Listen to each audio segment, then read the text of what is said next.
Hello everyone, आप सबका मेरे यूट्यूब चैनल पे स्वागत है। आज हम ज्योग्राफी की कुछ जीके की ट्रिक सीखने जा रहे हैं। ठीक है, ये बहुत इंपॉर्टेंट ट्रिक्स हैं। इन पे यूजुअली क्वेश्चंस आते रहते हैं। ठीक है, तो आप अगर इसे ट्रिक की फॉर्म में याद करेंगे तो आपको ये काफी टाइम तक याद रहेंगे। ठीक है, जैसे आज हम पहली ट्रिक देख लेते हैं। पहली ट्रिक है समानता। ठीक है, ठीक है, तो इसका क्या मतलब है। एस से हो गया आपका साबरमती नदी। ठीक है, माँ से हो गया माही नदी, न से हो गया नर्मदा नदी और ता से हो गया ताप्ती नदी। ठीक है, तो ये वो नदियां हैं जो पश्चिम की ओर बहती हैं। ठीक है, बाकी सारी नदियां किस तरफ बहती हैं, वो सब जाती हैं पूरब की तरफ। ठीक है, और ये कौन सी खाड़ी में गिरती हैं, ये खंबाती खाड़ी में गिरती हैं।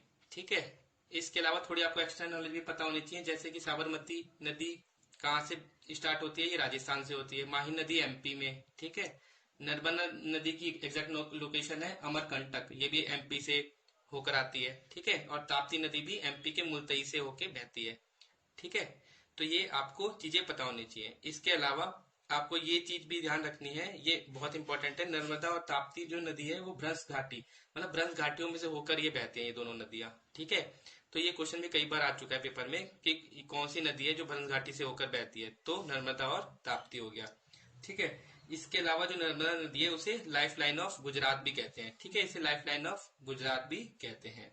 ठीक है, और यही नदी है जो कि longest and largest west flowing river है, मतलब वेस्ट में बहने वाली, पश्चिम में बहने वाली सबसे लंबी और बड़ी रिवर है। ठीक है, इसके अलावा आपको एक फैक्ट और याद रखना है कि नर्मदा और ताप्ती नदी डेल्टा नहीं बनाती। बाकी सभी नदियां डेल्टा बनाती हैं, लेकिन नर्मदा और ताप्ती नदी डेल्टा नहीं बनाती है। ठीक है, तो पहली ट्रिक हमारी हो गई समानता। ठीक है, आप इन सब ट्रिकों को सबको एक कॉपी पे नोट्स बना के लिख लेना। ठीक है, काफी काम आने वाली है आपके ये। ठीक है, ट्रिक नंबर 2 देखते हैं, रकूक बाई। रकूक बाई से हमें जो वर्ल्ड का एरिया वाइज जो कंट्रीज है सबसे ज्यादा किसकी है, फिर उससे कम इस ट्रिक से हमें ये पता चलेगा। ठीक है, जैसे रकूक बाई, तो यह मैंने इसके। ठीक है, आर से हो गया रशिया, सी से हो गया आपका कनाडा, यू से यूएसए, सी से चाइना, बी से ब्राजील, ए से ऑस्ट्रेलिया और आई से इंडिया। ठीक है, तो सबसे ज्यादा एरिया किसका है, रशिया का। ठीक है, और इंडिया का नंबर आता है 7th।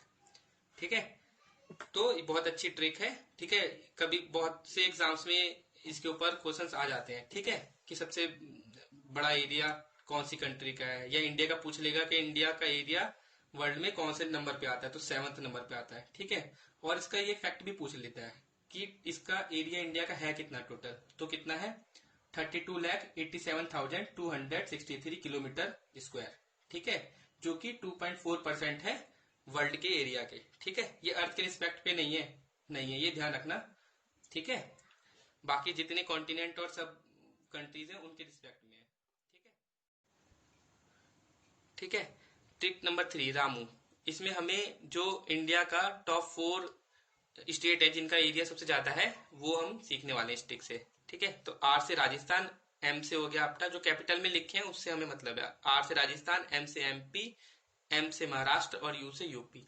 तो पहले नंबर पे आपका राजस्थान हो गया और यूपी आपका चौथे नंबर पे हो गया। यूपी के एग्जाम के लिए इंपॉर्टेंट क्वेश्चन है, यूपी की हमें पता होना चाहिए कौन से नंबर पे आता है, तो ये 4th नंबर पे। ठीक है, और पहले पे राजस्थान। इस पे भी जनरली क्वेश्चन आते रहते हैं। ठीक है, हर एग्जाम में, चाहे वो कोई भी हो, एसएससी, बैंक, बैंक में तो हाँ बैंक में भी आ जाता है जनरल अवेयरनेस में। और बाकी आपके यूपी के एग्जाम हो गए, डीएसएसबी का हो गया। ठीक है, और एसएससी के एग्जाम्स हो गए। ठीक है, अब ट्रिक नंबर 4 देखते हैं, डीसीपी की बीबी। ये पॉपुलेशन डेंसिटी के अकॉर्डिंग है। ठीक है, सबसे ज्यादा किसका, फिर उससे कम, उससे कम। ठीक है, तो ये फर्स्ट जो 3 दे रखे हैं, जैसे डीसीपी, दिल्ली, चंडीगढ़ और पंडुचेरी।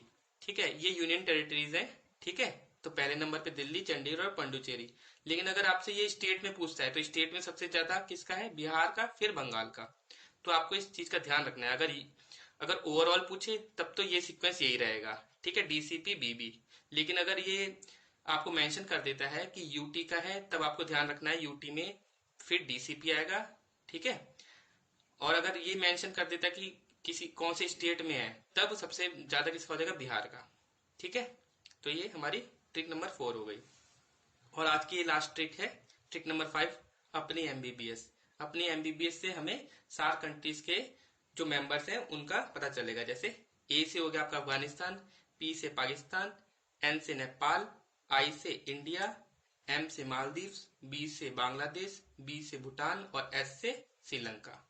ठीक है, तो ये पांचों ही बहुत ही इंपॉर्टेंट ट्रिक है। जनरली इन पे क्वेश्चन बार बार आते हैं, इसलिए मैंने इन सबको पहले अपनी फर्स्ट वीडियो में डाला है। ठीक है, इसके अलावा भी आपको, जैसे ये जो अपनी 4 कंट्रीज हैं, ये सारी अपनी नेबरिंग कंट्रीज हैं, तो इनकी आपको सबकी कैपिटल और जो इनकी करेंसी है वो पता होनी चाहिए। ठीक है, प्रेसिडेंट हो गया है, ठीक है, ये भी क्योंकि एसएससी एग्जाम में या बाकी एग्जाम में भी ये पूछता है, तो नेबरिंग कंट्रीज के बारे में भी हमें पता होना चाहिए। ठीक है, जैसे अफगानिस्तान की काबुल हो गई, पाकिस्तान की इस्लामाबाद, नेपाल की हो गई काठमांडू, इंडिया की तो आपको पता ही है न्यू दिल्ली, मालदीव्स की क्या है माले, बांग्लादेश की है ढाका, और भूटान की है आपकी थिम्पू, और श्रीलंका की कोलंबो। ठीक है, और इन सब की करेंसीज भी आप लिख लेना इसके साथ ही। ठीक है, तो ये बहुत काम आने वाली है। ठीक है, और इन सब जो मैं आपको ट्रिक बता रहा हूँ, ये मैंने आज पहली वीडियो बनाई है इस ट्रिक के ऊपर, और कंटिन्यूअसली मैं जो कुछ ऐसे क्वेश्चंस होंगे जो बार बार आते हैं उस पर मैं ट्रिक बना के डालता रहूंगा। ठीक है, so thank you for watching my video. Please like, subscribe and press the bell icon. Thank you.